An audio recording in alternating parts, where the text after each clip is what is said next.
Boa noite. Aqui quem fala é César Leopoldo de Souza, do Instituto de Qualidade e Metrologia Limitada. Aqui nós vamos agora falar de um outro conceito, o módulo 2, conceito de metrologia. Incerteza de medição. Incerteza de medição, esse conceito, observa-se que em conversas, em avaliações, há uma certa dificuldade de entender. De calcular, nós já até sabemos que nós temos dificuldade de calcular, mas entender o que é incerteza de medição. Entender o que é incerteza de medição significa poder explicar para uma criança de 10 anos o que é incerteza de medição. Conseguir falar com ela e se expressar. Conseguir conversar com uma pessoa, entender um certificado. Então, o meu objetivo aqui seria esclarecer o que significa incerteza de medição, deixar da maneira mais clara possível, não para calcular, mas que a gente possa interpretar certificados, conversar, escrever artigos sobre metodologia. Eu coloquei aqui 6 questões, 6 perguntas, 6 afirmações, e são formas que a gente observa que se emprega o termo incerteza de medição. A primeira diz um medidor de vazão, por exemplo, um equipamento, uma balança, um equipamento qualquer de medição, tem uma incerteza de medição de 0,1%. A segunda está dizendo que o laboratório de calibração de pressão, Gentimetri, tem uma incerteza de medição de 0,2% numa certa fase de medição. A diferença das duas é que a primeira eu disse que o equipamento é que tem um atributo chamado incerteza de medição. Na segunda, eu estou afirmando que o laboratório que realiza uma calibração, o atributo de ter incerteza de medição é de laboratório. Então eu diria que um laboratório tem incerteza de medição. Terceira, eu falei sobre o método, quer dizer, o método de ensaio de uma composição química do gás natural, por exemplo, o método de ensaio de pH, de água, ele tem uma incerteza de medição de tantos por cento. Então estaria associado ao método, ou associado ao certificado de calibração, ou associado ao erro de indicação que está declarado num certificado de calibração, que tem uma incerteza de medição de meio grau Celsius. E por fim, que o calibrador de pressão, ou o padrão, ou o material de referência, ele que apresenta, que é utilizado na calibração do emissor, por exemplo, de pressão, ele que tem uma incerteza de medição.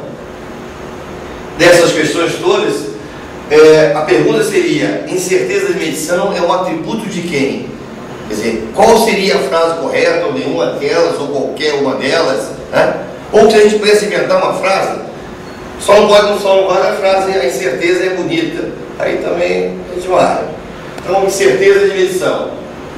Dessas frases todas, embora se fale muito essa última aqui, associar a incerteza de medição a um padrão, a um equipamento, vamos observar que dessas frases todas, a única frase correta aqui é a número 5, que talvez tivesse poucos adeptos dessa frase, que diz que o erro de indicação que está declarado no certificado de calibração tem uma incerteza de medição de meio grau Celsius. A gente vai agora ler o segundo slide, que mostra que eu escrevi então as frases certas sobre incerteza de medição. O vocabulário de metrologia internacional hoje se encontra na revisão de 2009, na portaria de outubro de 2009 do IMETRO. Mas na portaria anterior, de 1995, a portaria 29, de março de 95, ela dizia assim, é um parâmetro associado a um resultado de uma medição. Então, na verdade, eu posso dizer que aquelas frases estavam erradas, com exceção do erro de indicação, porque o erro de indicação de um instrumento é exatamente o resultado de uma calibração. Então, só quem tem incerteza de medição é o resultado de uma calibração. Um equipamento de medição, ele poderia ter uma incerteza de medição associada a ele. Senão, o próprio fabricante diria qual é a incerteza, nós não precisaríamos calcular, encontrava nos catálogos. Uma balança, um equipamento, um laboratório tem incerteza de medição, então bastaria conhecer a incerteza de medição do laboratório e não se calcularia mais também. E a gente vai perceber com as outras informações que a incerteza está associada ao resultado. É o resultado que possui esse atributo. Ele que disse a incerteza de medição. Então, é verdade que na incerteza de medição tem componentes que que envolve pessoal, que envolve equipamento, que envolve padrões, aí isso é verdade. Mas a pergunta é um atributo de quem é incerteza? Não de quem a incerteza depende, quais são as fontes de incerteza. Ela depende, ela é só do resultado. Então é um parâmetro associado ao resultado da medição que caracteriza a dispersão, quer dizer, a variação dos valores que também podem ser atribuídos ao mesurando. Então, se eu disse que o resultado é 10 com uma incerteza de 2, o resultado também, o valor provável também poderia estar entre 8 e 12. 2 para um lado e 2 para o outro lado. Então, essa seria a interpretação. A definição da última revisão, do fim, de 2009, ela diz que é um parâmetro não negativo.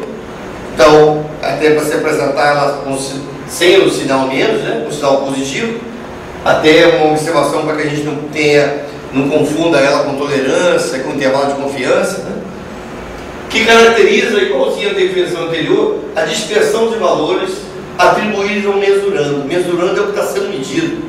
Então, se eu estou medindo uma temperatura, a temperatura é o meu mesurando, com base nas informações utilizadas. Isso é bem importante, porque isso depende de como eu fiz as medições, como eu considerei aquela medição. Por exemplo, a incerteza de medição, se ela fosse de uma balança, tudo que eu pesasse naquela balança teria a mesma incerteza de medição. E, no entanto, se eu pegasse uma balança que tivesse, por exemplo, 5 casas decimais, se eu pesasse essa caneta aqui 3 vezes, eu teria, por exemplo, um resultado de 10,00, por exemplo, 71 gramas. Se eu repetisse mais vezes uma condição correta de temperatura, sem vento, no local com a instalação apropriada, provavelmente com uma balança boa, eu teria variações talvez assim, 7,2, 7,1, variações variando na última casa aqui da grama. E provavelmente, como essa variação aconteceu pequena, a minha incerteza de medição também está associada à variação, teriam resultados também dessa mesma grandeza. Mas, no entanto, se eu pegar nessa mesma balança e colocar, por exemplo, um animal, um ratinho para ser pesado, como o rato vai ficar balançando para lá e para cá, essa balança, esse meu resultado também vai começar a variar nessa casa aqui, talvez, ou nessa casa aqui, porque o rato está se mexendo. E mesmo que eu chegue e mate o rato ainda vai sair alguns vaporezinhos aí errados, e que também vai dar umas variações e vai também melhorar um pouquinho. Significa que eu vou ter resultados com incertezas diferentes, porque o mesurando mudou, o mesurando participou na medição. Então a incerteza não é da minha balança, não é do meu ratinho, nem é da minha caneta, é do meu resultado, é do conjunto. O resultado que eu apresento que tem essa incerteza de medição associada. Então, mesmo que eu usasse a melhor balança do mundo para pesar esse mesmo ratinho, eu teria incertezas altas, porque as condições são outras, né? Eu tenho outras informações, outras condições que eu estou empregando. Eu coloquei aqui também algumas frases minhas sobre incerteza de medição, a forma que eu vejo a incerteza de medição, a forma que eu pudesse explicar a uma criança, como eu disse. Incerteza de um resultado é uma faixa de valores em torno do mesmo, onde o valor verdadeiro se encontra. Então, se eu tenho o resultado de 2 gramas, e esse resultado de 2 gramas tem uma dúvida de 1 grama, então o valor verdadeiro, o valor provável, poderia também estar entre 1 e 3, um para um lado e outro para o lado. Embora o resultado que é apresentado é o valor mais provável, como diria o estatístico, é a esperança, o valor esperado daquele processo de medição. Outra maneira de se falar também é que ele é a dúvida do resultado. Então, ao expressar essa medição, você está dizendo exatamente a dúvida que ele tem, porque pode ser para um lado ou pode ser para o outro lado. É a dúvida que a gente tem do resultado. Ao perguntar a hora a alguém falar que são 10h50, se eu perguntar, você tem certeza disso? Ele vai dizer, mais ou menos 5 minutos, 10 minutos. Então, essa é a dúvida que ele tem. É o nome dúvida, né? É um nome, a incerteza de medição, na verdade, é um nome técnico para essa dúvida. É a dúvida em função de vários desconhecimentos, em função de vários aspectos, várias fontes de incerteza. Então, eu explicaria para uma criança dessa maneira. Incerteza é a dúvida que o resultado tem. E todos os resultados têm dúvida, mesmo aquele emitido pelos laboratórios de referência, como o IMER, por exemplo.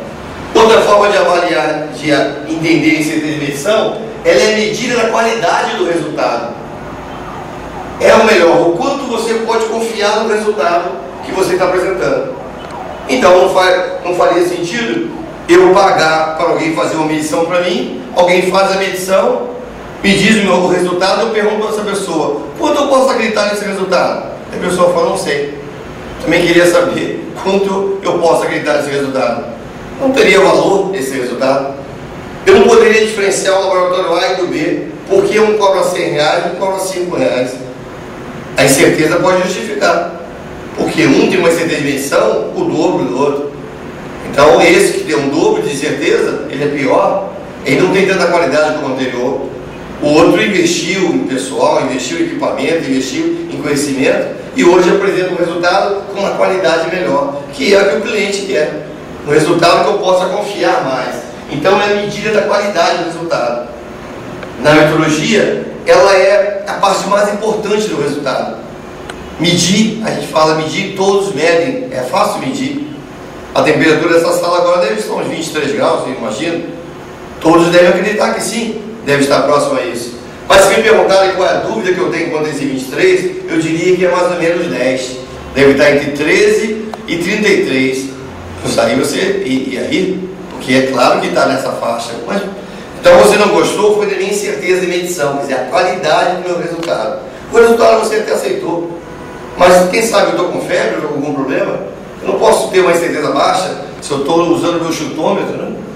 Então, incerteza é qualidade. É o quanto você pode confiar nele. Por isso que você tem que comprar um termômetro para medir a temperatura. Uma outra frase, essa corretíssima: o erro de indicação de 2 centésimos de miligrama apresentado no certificado de calibração da balança tem uma incerteza de medição de 3 centésimos de miligrama. Eu poderia ter um erro de indicação de 0 miligrama também. 0 também é um resultado, é uma posição. E ela também poderia ter uma incerteza de medição de 3, dentro de uma probabilidade de abrangência de 95,45%, como é determinado no guia de cálculo de incerteza, no ISOGU. Outra frase também correta, que o resultado da medição declarado no relatório de ensaio tem uma incerteza de medição de 0,1%. Corretíssimo? Então, para ensaio seria perfeito eu dizer que o meu resultado, ele apresenta uma incerteza de medição. Então, meu laboratório, se apresenta 10 resultados, tem que apresentar 10 incertezas de medição. Se eu calibro uma balança, se eu calibro um termômetro em 5 pontos, eu tenho 5 resultados, consequentemente eu terei 5 incertezas de medição. Uma para cada resultado, que podem ser diferentes, dependendo de como eu calibrei, que padrões eu utilizei. Essa é uma frase mais completa, que costuma aparecer nos relatórios do certificado de calibração. Sugeriram um documento NIT-TICA 21 do Inmetro, que diz sobre o cálculo de incerteza de medição, que pode ser encontrado no site do Inmetro, né? A incerteza expandida U, relatada e declarada como uma incerteza padrão de medição, multiplicada pelo fator de abrangência K, o qual, para uma distribuição T, com V efetivo de grau de liberdades, corresponde a uma probabilidade de abrangência de aproximadamente 95%. Percebe-se que tem que ter muito conhecimento aí estatístico, o que é o V efetivo, o que é o fator de abrangência. Então, esperamos numa próxima oportunidade entrar em mais detalhes aqui nesse aspecto da estatística. Mas, no momento, o que eu queria ressaltar é que a incerteza de medição com propriedade do resultado é a parte mais importante da metodologia. E poderia também apontar que sempre que um laboratório, em qualquer circunstância da sua medição, você facilita alguma coisa, tinha que medir 3 vezes, repetir 3 vezes, você repete só uma, ou você tinha que usar um padrão bom, mas não tinha dinheiro para um padrão menor, isso significa que a incerteza de medição vai aumentar. Então a incerteza de medição é como se fosse uma moeda. Sempre que você faz alguma coisa errada, não correta, que você teve alguma vantagem nisso, você vai ter que pagar. E o pagamento, a moeda da metodologia, chama-se incerteza de medição. Então a nossa planilha de incerteza de medição acaba sendo como uma folha de pagamento. Você vai pagar por cada coisa que você desconhece, a cada informação que você não tem ou que você não tem de maneira correta. a cada dúvida que você der será paga.